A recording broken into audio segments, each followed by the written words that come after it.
샬롬, 반갑습니다. 오늘의 말씀지기 허창성 간사입니다. 오늘도 여러분을 말씀으로 격려하시고 힘주시는 하나님을 경험하는 풍성한 큐티의 시간이 되시길 바랍니다.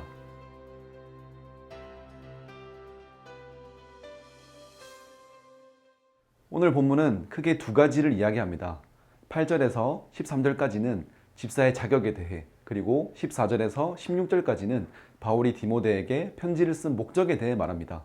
먼저 집사라는 직분의 자격에 대해 살펴봅시다.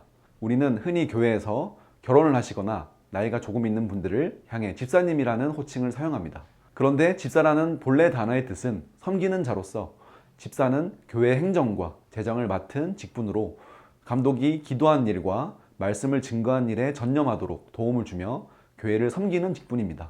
바울은 집사의 자격에 대해 이렇게 말합니다. 단정한 자, 한 입으로 두말하지 않는 자, 술을 즐기지 않는 자, 깨끗한 양심에 믿음을 가진 자, 사람들에게 책망받을 것이 없는 자, 마지막으로 가장으로서 한 가정을 잘 다스릴 수 있는 자, 참 많은 자격 요건들을 제시하고 있습니다.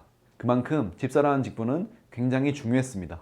그런데 여기서 주목할 만한 것은 집사의 자격의 기능과 기술적인 부분보다는 신앙과 인격에 대한 부분들이 요구되었다는 것입니다. 다시 말해서 주위의 사람들과 교회를 섬기는 데에 있어서 중요한 것은 단순히 일을 잘하는 것보다 그리스도를 향한 믿음과 그분을 닮은 인격이 삶으로 드러나야 한다는 것입니다.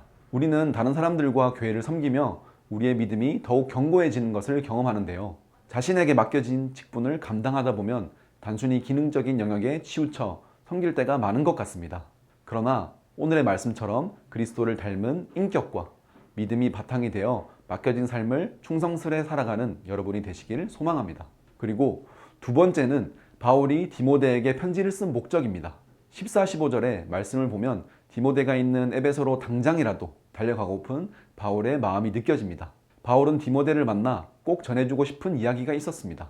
15절에 하나님의 집에서 어떻게 행하여야 할지를 알게 하려 함이니, 하나님의 집이란 교회를 의미합니다.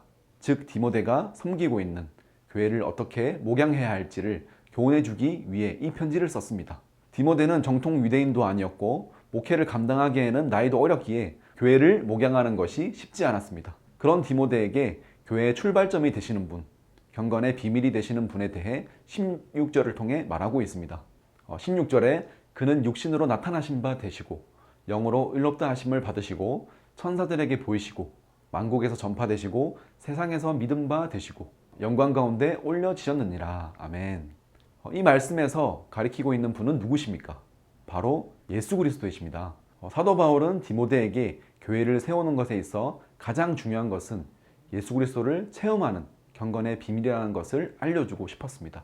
경건의 비밀은 예수 그리스도를 믿는 사람들에게만 허락하신 은혜의 비밀이었습니다.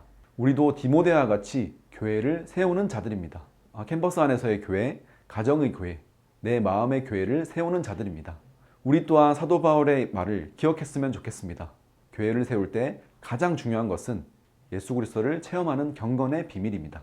오늘 본문을 정리하면 우리는 경건의 비밀이신 예수 그리스도를 체험할 뿐만 아니라 예수 그리스도를 믿는 믿음에서 나오는 삶의 경건함이 필요합니다. 이것이 집사의 자격이자 그리고 교회를 세우는 가장 중요한 점이라는 것입니다. 오늘도 우리가 큐티를 하는 이유는 경건의 비밀 대신 예수 그리스도를 더욱 힘써 알기 위함입니다. 그래서 세상은 알지 못하는 우리의 경건의 비밀이신 예수 그리스도를 날마다 전파하는 삶을 살아야겠습니다. 이때 다른 무엇이 아닌 삶의 경건과 믿음, 거룩한 인격으로 그리스도를 증거하는 여러분들 되시기를 축복합니다.